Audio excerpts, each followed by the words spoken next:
Assalamualaikum warahmatullahi wabarakatuh. Pada video kali ini saya coba akan mengganti rem belakang motor Honda Beat.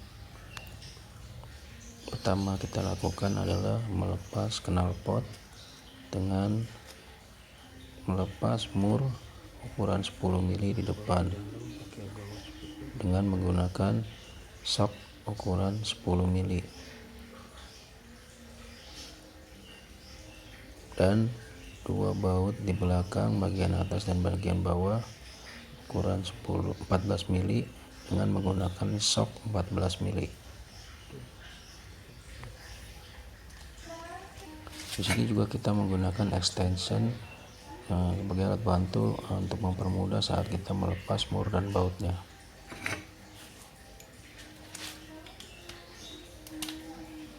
Oke, yang pertama kita lakukan adalah melepas mur 10 mili yang ada dua di bagian depan. Di sini juga kita selain menggunakan extension bisa juga menggunakan kunci T karena posisi murnya yang ada di bagian dalam tidak bisa dijangkau jika hanya menggunakan kunci ring atau kunci pas. Setelah dua mur di bagian depan bisa terlepas, kita lanjut dengan dua baut yang ada di bagian belakang, itu di atas dan di bawah. Sebelumnya ketika membongkar atau melepas mur di bagian depan, motor kita miringkan ke sisi standar samping dan standar tengah sebagai penyeimbang. Oke, kita lanjut melepas dua baut bagian belakang.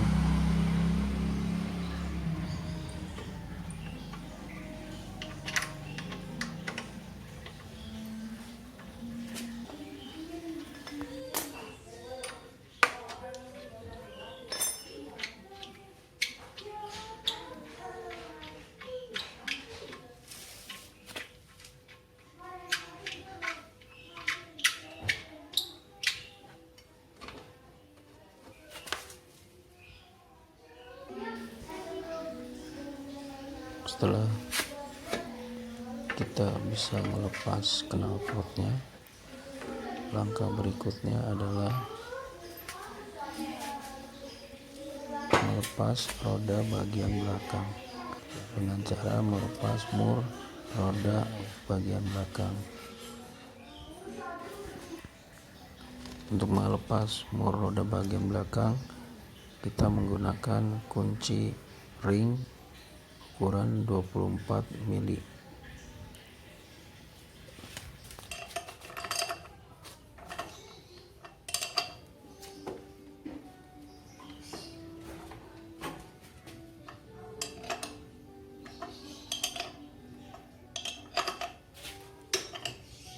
Setelah mur roda belakang bisa kita kendorkan, kita naikkan lagi standar tengahnya agar kita bisa dengan mudah melepas mur roda bagian belakang.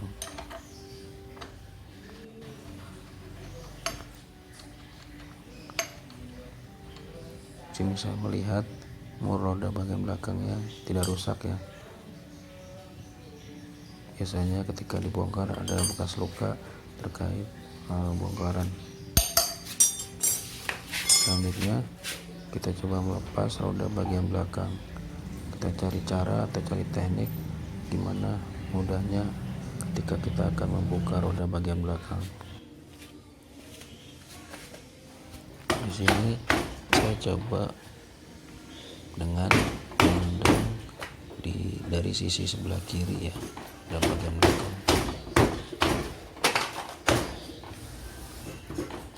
Keliling putaran roda sehingga bisa terlepas.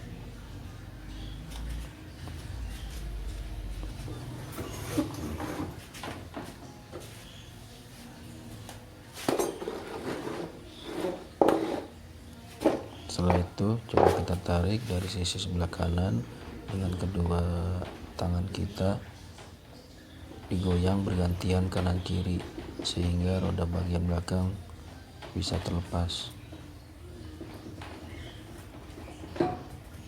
Oke, roda sudah terlepas. Langkah berikutnya adalah melepas kanvas rem yang lama. Di sini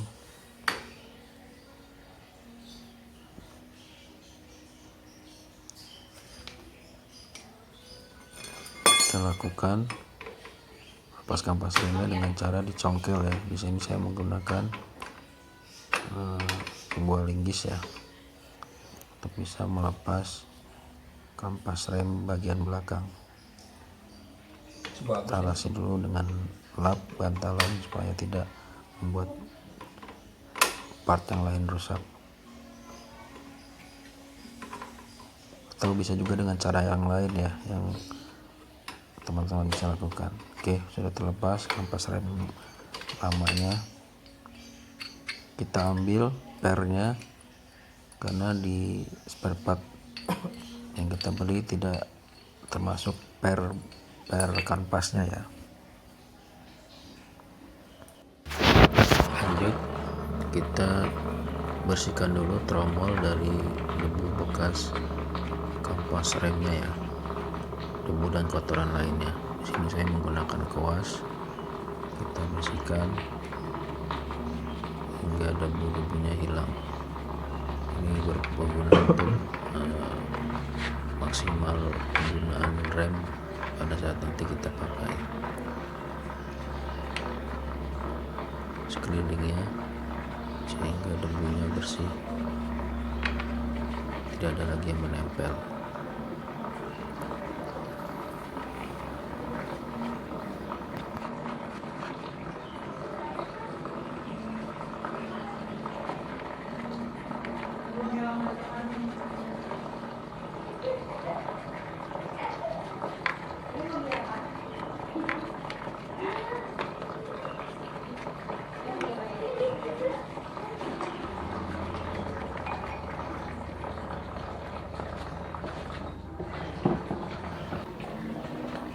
Selanjutnya, setelah kita bersihkan dengan kuas, kita lap bagian tromolnya hingga kering dari bekas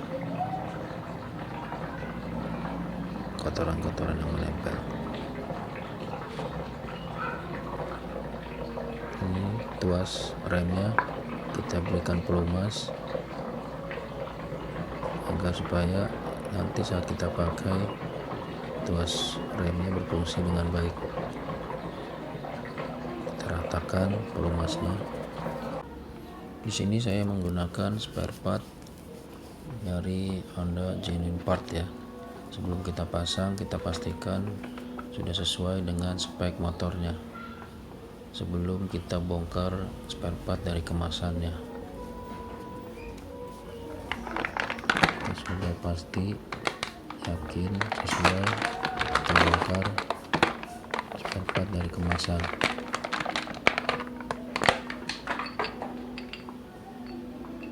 Tidak termasuk pernya ya. Langkah berikutnya kita pasang per pada dua kanvas rem yang baru. Kita lakukan dengan teliti karena memang rada sulit ketika akan memasang per pada kedua kanvas ini ya. Kita cari cara.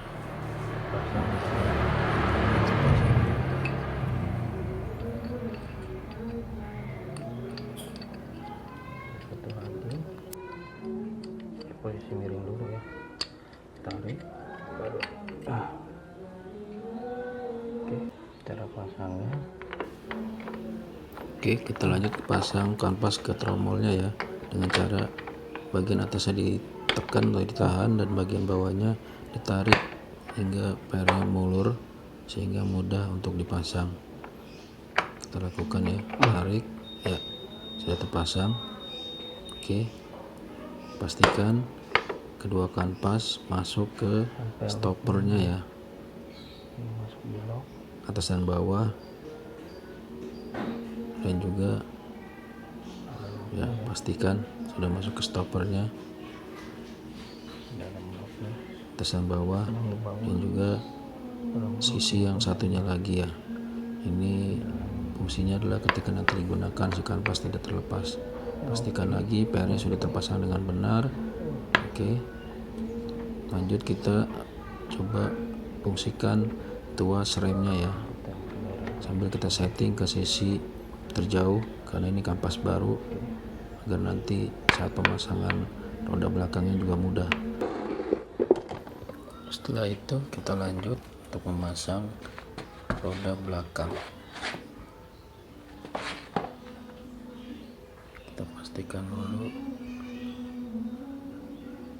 area velgnya juga sudah bersih ya, tidak ada debunya, sehingga saat dipasang nanti akan jadi lebih mudah. Kita pasang pada baut roda, dorong dengan cara digoyang-goyang bergantian kanan dan kiri.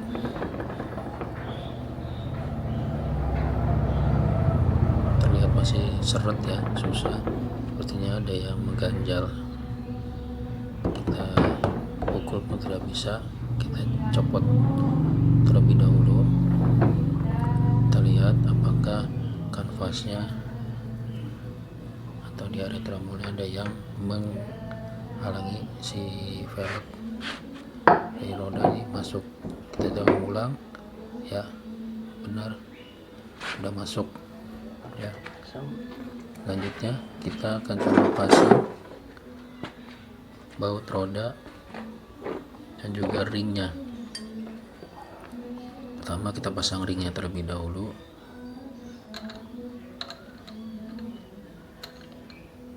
Lanjut kita pasang mur rodanya ya, mur rodanya kita pasang, kita kencangkan. Kita masih menggunakan kunci ring ukuran 24 mili ya. Kita putar dengan kunci searah jarum jam sampai kencang. Oke. Setelah itu kita turunkan standar tengahnya. Nah, ini kita akan memastikan lagi bahwa mur roda belakangnya sudah kencang ya, sambil menginjak kaki kiri, sambil menginjak tuas rem, dan tangan kanan mengencangkan mur rodanya. Kita lakukan sekali lagi, kaki kiri menginjak tuas rem dan tangan kanan mengencangkan mur rodanya. Oke, kita pastikan sudah kencang karena ini terkait safety ya, jangan sampai ketika kita gunakan terlepas. Oke, selanjutnya setelah roda belakang terpasang, kita akan setting tuas rem. Kita setting tuas rem dengan cara memutar mur tuas remnya ya, disesuaikan dengan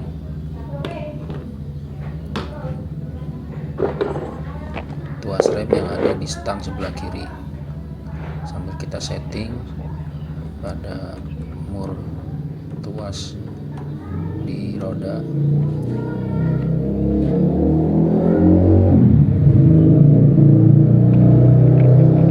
Oke, sambil kita menyesuaikan pada tuas rem di stang sebelah kiri. Oke, kalau kita rasakan masih terlalu dalam, kita bisa setting ulang lagi dari mur tuas yang di rodanya ya. Kita putar beberapa putaran lagi, kemudian kita coba lagi pada tuas stang sebelah kiri. Kita rasakan, bila sudah cukup, kita bisa lanjutkan ke proses berikutnya. Setelah itu kita pasang knalpot kembali ya, dengan cara yang sama ya, kita miringkan ke sisi standar samping dengan standar tengah sebagai penyeimbangnya ya. Kita pasang 2 mur 10 mili di depan, dan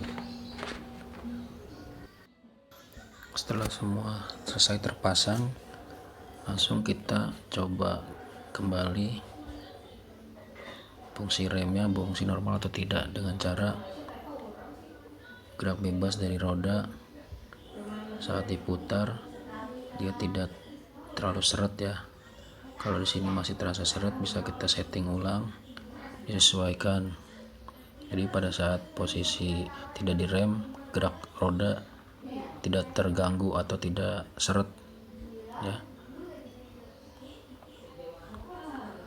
Jika sudah, bisa kita lanjutkan dengan cara menyalakan mesinnya sambil digas, kemudian kita rem. Jika di sini masih tidak sesuai juga fungsi dari rem, kita bisa setting ulang ya, sampai kita rasakan fungsi dari remnya berfungsi dengan normal. Seperti itu.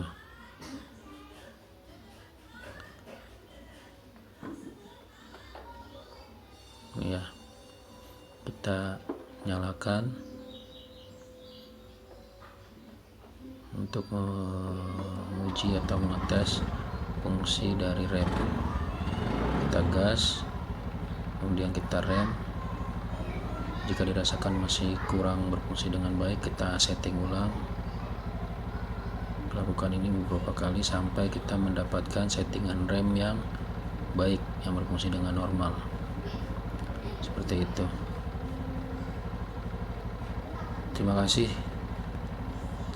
Sekiranya mudah-mudahan video ini yang saya buat bisa bermanfaat buat kita semua.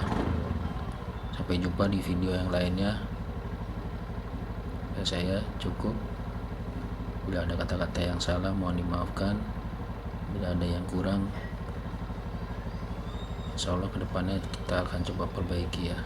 Kita berbagi, sharing terkait aktivitas-aktivitas yang bisa kita lakukan sendiri di rumah. Oke, terima kasih dari saya. Wassalamualaikum warahmatullahi wabarakatuh.